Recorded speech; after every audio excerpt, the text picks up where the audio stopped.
വിചാരണ കോടതി വെറുതെ വിട്ട പ്രതികളെയാണ് ഹൈക്കോടതി ശിക്ഷിച്ചത്. ദീപകിന്റെ കൊലപാതകത്തിൽ നേരിട്ട് പങ്കെടുത്ത ആദ്യ 5 പ്രതികൾക്കാണ് ജീവപര്യന്തം ശിക്ഷ വിധിച്ചത്. ഇവർ ഓരോരുത്തരും ₹1,00,000 വീതം പിഴ കെട്ടണം. ഇത് ദീപകിന്റെ ഭാര്യയ്ക്ക് നൽകണമെന്നും ഡിവിഷൻ ബെഞ്ച് നിർദ്ദേശിച്ചു. പ്രതികളായ RSS BJP പ്രവർത്തകരെ വെറുതെ വിട്ടതിനെതിരെ സർക്കാരും ദീപകിന്റെ കുടുംബവുമാണ് അപ്പീൽ നൽകിയത്. കൊലയാളി സംഘത്തെ വെറുതെ വിട്ടതിൽ കീഴ്ക്കോടതിക്ക് തെറ്റുപറ്റിയെന്ന് കണ്ടെത്തിയാണ് ഹൈക്കോടതി ഇത് തിരുത്തിയത്. MS Rishikesh, KU Nijil, KP Prashant, രശാന്ത്, VP ബ്രിഷ്ണേവ് എന്നിവരെയാണ് ഡിവിഷൻ ബെഞ്ച് ശിക്ഷിച്ചത്.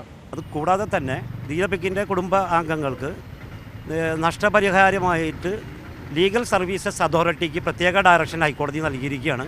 ഈ വിധിന്യായം അങ്ങോട്ട് അയച്ചു കൊടുത്തുകൊണ്ട് അവർക്ക് വേണ്ടതായ നഷ്ടപരിഹാരവും ലീഗൽ സർവീസസ് അതോറിറ്റി കൊടുക്കണമെന്ന് ഹൈക്കോടതി ഉത്തരവിട്ടിരിക്കുകയാണ്. 10 വർഷത്തിന് ശേഷം നീതി കിട്ടിയെന്നായിരുന്നു ദീപകിന്റെ കുടുംബത്തിന്റെ പ്രതികരണം. വിധി കേൾക്കാനായി ദീപകിന്റെ 2 സഹോദരന്മാരും ഹൈക്കോടതിയിലെത്തിയിരുന്നു.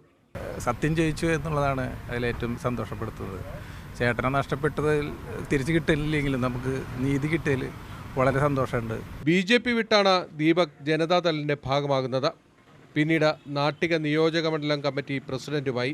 2015 മാർച്ച് 25-ന് രാത്രി റേഷൻ കടയിൽ നിന്ന് മടങ്ങുമ്പോഴാണ് ദീപകിനെ പ്രതികൾ സംഘം ചേർന്ന് കുത്തിയും വെട്ടിയും കൊലപ്പെടുത്തിയത്. കേസിൽ ഹൈക്കോടതി ശിക്ഷിച്ച 2ഉം 5ഉം പ്രതികളായ നിജിലും ബ്രിഷ്ണേവും മറ്റൊരു കൊലക്കേസിൽ ജീവപര്യന്തം ശിക്ഷ അനുഭവിച്ചു വരികയായിരുന്നു. മാതൃഭൂമി ന്യൂസ്, കൊച്ചി.